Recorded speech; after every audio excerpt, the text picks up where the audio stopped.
Jadi kalau Anda sholat kok masih sering salah, dan saya yakin semua orang juga gitu, kalau nggak nabi, nggak wali itu ada ya kesalahan-kesalahan yang tidak fatal-fatal banget, karena ada kebaikan yang Anda lakukan, yaitu ketika Anda dipanggil, Anda istijabah, Anda mengiyakan dengan menghadap. Ya, itu sudah bagus. Nah, setelah menghadap ternyata disuruh apa itu tidak nurut. Disuruh apa gak nurut itu satu kesalahan yang tidak mengganggu poin pertama tadi, Anda menghadap. Sehingga banyak cerita di hadis-hadis, ada sahabat yang zaman itu tidak soleh-soleh banget. Zaman itu ketika Nabi, saya ini mau sholat ya Rasulullah, tapi jangan diminta berhenti dari begini-begini. Beliau menyebutkan sekian kemungkaran sahabat tadi. Nabi komentarnya itu sayan hahumayakul. Nanti kalau sering sholat lama-lama ya enggak begitu itu. Nah, ini kelirunya kita sebagai manusia. Lama-lama juga baik itu kita kira itu terus harus sekarang gitu loh. Ya itu keliru, harus sekarang itu keliru. Bisa saja kita ini setiap sholat pasti sudah ditulis Allah nanti itu mati baik. Lala nanti habis asar sebelum kita maksiat sudah mati, habis sisa sebelum kita maksiat lagi sudah mati. Jadi barokahnya sholat itu ada waktu yang potensi ya, potensi sholat itu akhir kenangan kita, sholat itu identitas kita, sholat itu status kita.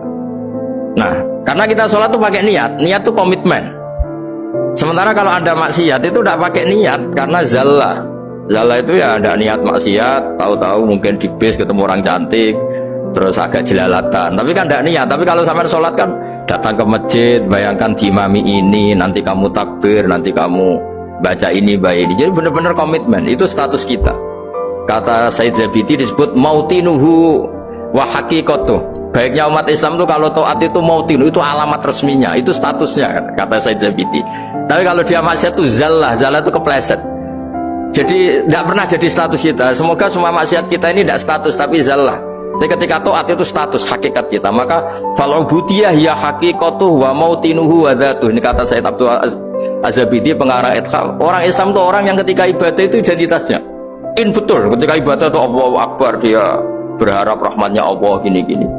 Nah ketika salah dia zallah, dia ngantor ya ada niat korupsi, dia ingin memenai negara ini, dia nyai juga agak ingin macam-macam gitu. Ya tapi karena manusia terus ada zallah-zallah. Nah semoga semua kesalahan kita ini zallah. Zallah itu ya coro Jawa kepleset, tidak mental. Dan semua kebaikan kita ini mental, yaitu kebaikan yang jadi tempat kita, identitas kita, haqiqatuh wa mautinuhu wa dzatuh. Tapi jangan pernah berpikir kalau apa artinya sholat kalau kita masih melakukan kemungkaran, itu salah besar. Sholat itu wajib, dengan Anda sholat itu sudah mengurangi